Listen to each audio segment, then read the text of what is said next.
Well, what's up, friends?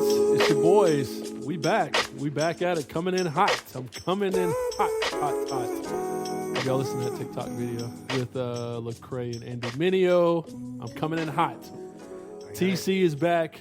I can't say TC. I'm sorry. No. Can't say TC. No, Token Confessions. Token Confessions. We back. We are back with a podcast, a special edition, here to process with our good friend and brother, the one and only Friend Ray of the program. McKinnon, the unofficial, official third element, the trifecta. Word. Ray McKinnon, best friend to the pod. It's true. Yeah, man. Fortunately, we don't operate like Sith Lords because usually there can only be two. Oh, True. I wouldn't know. True. Talk to me in Star Trek. Oh, Keep the Star Wars. Lord. Here we go. So we are back. We're all together, which is In the same room! which is great, I need which to is keep it awesome. down. I'm gonna Hopefully, wake we're up not the going to kids. wake up the boys, Oh, yeah. but it feels good to be in the same room. And so we just want to process what happened yesterday. If you live under a rock or are white evangelical, you probably don't realize that. I'm sorry. Or a black evangelical. Or a black. Okay. I'm sorry. Forgive me. Wow. White supremacy runs deep. I'm so sorry. We're coming in hot. Uncensored. Coming in hot. coming in Bro, hot. do I'm so do sorry. you need a minute? Bang, I bang. might need a minute. But the trial of Derek Chauvin yesterday found guilty on all three accounts. And so, yeah, we're going to talk about it and process that. But also something else happened yesterday that I hope we aren't overlooking as well. So I have this theory about, like, shootings and justice and racism and how, like, magicians work, how the goal is to get you to look one way while the misdirection is happening the other way. And so I feel like a lot of us, you know, while it was great to For those celebrate of you who play Madden, it's the counterplay. the counterplay, or for those of you like me who like the movies Now You See Me and Now You See Me Too, that's kind of where I got that theory. But Right, I feel right. like that's kind of what happens. Yeah. Get them all looking one way while you're, Right, No. right. While the stuff is still happening. So, right. So anyways, like, we celebrate that justice was served, but I Well. just justice, relatively speaking. But we're hoping for more. We need more. We've got a lot to change, and we got a lot of work to do. So, Yeah. One person got held accountable. one person out of how many? But never mind. We won't go there. Listen, Derek Chauvin was found guilty, and there's a chant. I thought about this today. There's a chant that if you ever like gone for marches, you've probably heard it, but it's like, but part of it says the whole damn system is guilty as hell. Yeah. It's indict, convict, send those killer cops to jail, the whole damn system. And although Chauvin was found guilty, it really is the system. Like, there's a, like, the thing that is interesting is how none of the other officers are culpable in a way. Like, how do you stand Right. by and watch somebody get murdered Right. and not have some duty to do something? Well, and if you don't, how are you not culpable, you know? You know who's making the rounds, being interviewed on news networks, is the black woman police officer who got fired for interfering with Right. another officer in Buffalo. Yep. He was choking, put a chokehold on a suspect, and she actually did the thing that we would like some of these other officers to do, and basically like this is not right. You can't do that. It's a violation of policy. And when he wouldn't let go of the hold, she basically took him off, and they came to blows. Right. Literally. And of course, who's the one that got fired? She did. Yep. Because she broke the unofficial off the book policies.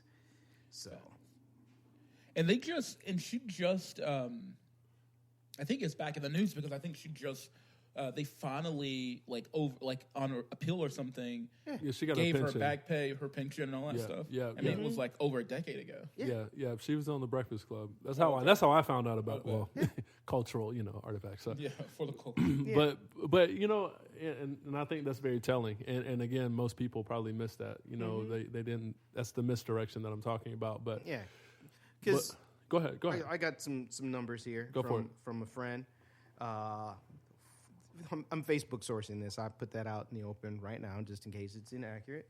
But shout out to my man Sean. Chauvin is the 43rd cop since 2005 to be convicted for the death of a civilian. In that same time period, the police have killed approximately 16,000 civilians. Wow. Right. So we can even name a few who are the few that actually were found guilty. One of them being Muhammad Noor, who is the one that shot and killed Justine Demond in Minneapolis a few months after, maybe even a few weeks after, Philando Castile was killed.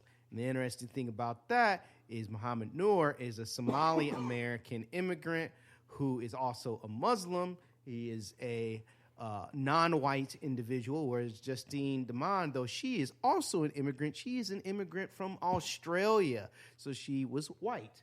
So He was found guilty of third-degree manslaughter and got a prison term of 12 and a half years. So kind of jumping ahead, I'll be interested to see how many years Chauvin gets in comparison to Muhammad Noor, who, after shooting her, thinking she was, because she came around the side of the police car on his partner's side in the dark, even though she's the one that made the call, that he didn't see her right away, thought somebody was sneaking up on his partner, and shot and fired one shot. Immediately got out, tried to perform CPR, was unsuccessful, but he still got convicted of as well as should have. As well as he should have, exactly. So I'll be interested to see what Chauvin gets and his accomplices once they have their trial. Yeah, what's kind of discouraging to see Wingstop commercial. What's kind of disturbing to me is like how much the media and folks are trying to say, well, he has a good record. This is the first time offense, but I'm just curious to see if they're going to consider the records internally that were filed against him about his treatment of people in general, because it's not he doesn't have a good track record. He does not have a good track record. Within it's the just city. that they don't keep track of this stuff. Right. There's literally no way you can put your knee on the neck of a person for nearly 9 minutes and that not be something that you think is okay, right? There has to, for him to be so brazen about it, right? Yeah. There's no way this man's record isn't riddled with misconduct based on whatever. Maybe he was just whatever. In complaints. Right. So what was, over the last, I guess, couple of days, not knowing that the verdict would be released yesterday, like, how did y'all wake up and feel, like, yesterday morning, and then how did y'all feel after you heard the verdict? Because it's for me, it's interesting to see the emotion that different folks have. But I'm curious. I know how I felt, but I'm curious to hear how y'all felt. Yeah, there was parts of me that felt. I felt like I knew the verdict was going to come yesterday. So I knew I had like a packed day yesterday. I had a Board of Commissioners meeting for Charlotte Housing Authority.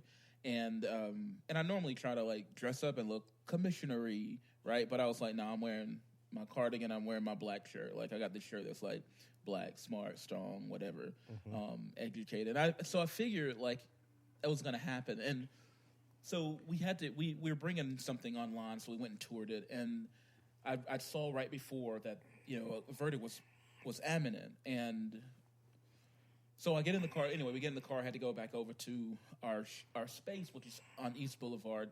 And for those folks, it's a road here in Charlotte. And I get a call from my best friend, Jesse, who we've been friends since college. He's my boy. But he's my boy. And I was like, oh, shit. Like, oh, crap, what's about? I knew if he was calling right then, it was probably because of the verdict. And I could tell, we've been friends since forever, so I can always tell if something's upset. And I could tell he was emotional. I'm like, crap, they acquitted this guy. But, of course, they didn't. And, he's bawling, like, he's emotional. And I'm, like, in the parking deck at Charlotte Housing Authority, and I know I have to go in this meeting. And so I try to, like, compose myself, and I couldn't. And I hung up with Jesse, and then I'm balling and I don't even know where it came from because part of me expected guilty. I didn't expect him to be guilty on all accounts.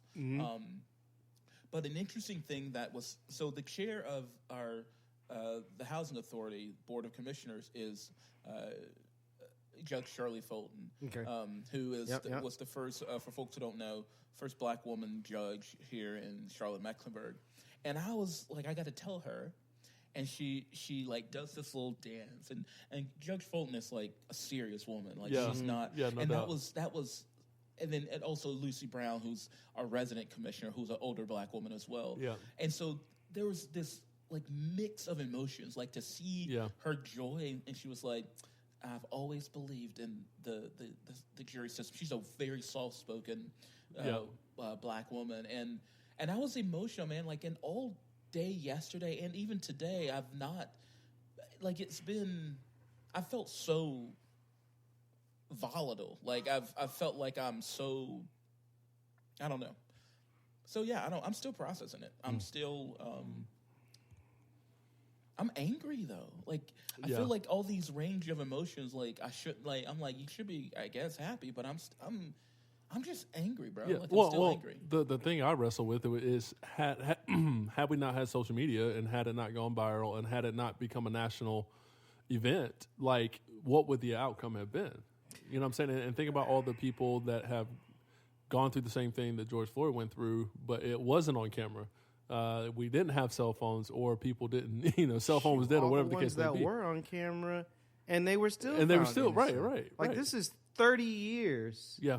Just a few months after to making it 30 years to the day that the Rodney King video came out. And while it was clearly camcorder and it was in black and white, like you can clearly make out 6 officers standing over a dude beating the life out of that man. Yeah. And they were all still acquitted of every single charge. Everyone. Right? And let's keep it real 100, okay? There's no video of Muhammad Noor shooting Justine Demond. Oh, facts. Right. Facts. Right? There's no video of that. Right. But that one was wrapped up and taken care of. And dude is sitting in less than in a prison. year? Yes.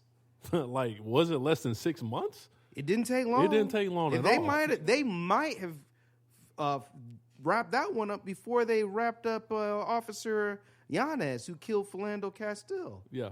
Right? So it's not like video is a requirement. Right. There is a precedent for there not needing to be video in order to convict, depending on the circumstances, the testimony, the witnesses. Right? So, I mean, clearly, this is what we've been saying this whole time. Our justice system, our criminal justice system, criminal reform system, it is inherently racist and white supremacist.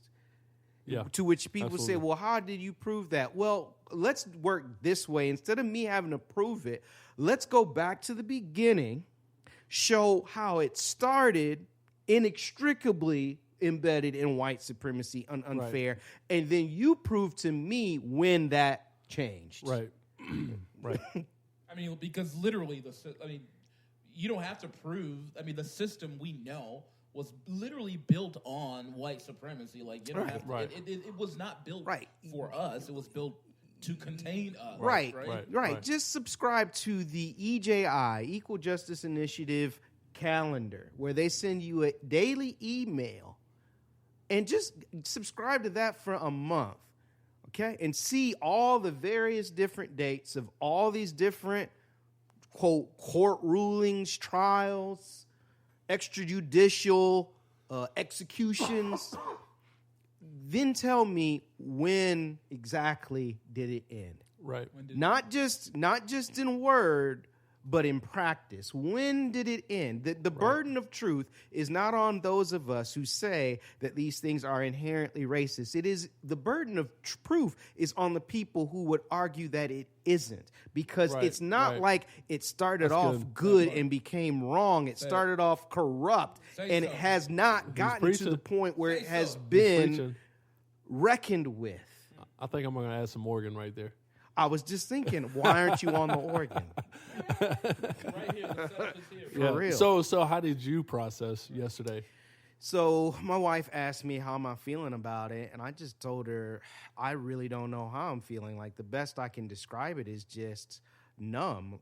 I watched a good bit of the trial, which I've never watched any of these trials before. I didn't watch it like from start to finish, but when I could catch segments, I could catch segments. Like, some of the things I was doing, I could watch and do some of the work I was doing at the same time, especially given the week that we were in, the first week of the trial, with students being on spring break.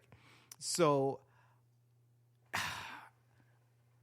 watching it, the defense's case was just littered in racist ideas. It was absolutely nothing but rolling out age-old racist ideas from the extraordinary, super strong Negro. Yeah. Bro, they milked that. So freaking weird. But it's not, because they did the same thing with Mike Brown. Yeah, and they even said the same thing about Trayvon Martin, saying the weed that in his system was this special weed that gives you superhuman strength. Like he's Captain America in the box taking the serum. Like, it is weird, right? Bro. It's bizarre. But like, how many times has that trope been carried out? Even with Tamir Rice, a 12-year-old. Oh, well, he was a big 12-year-old.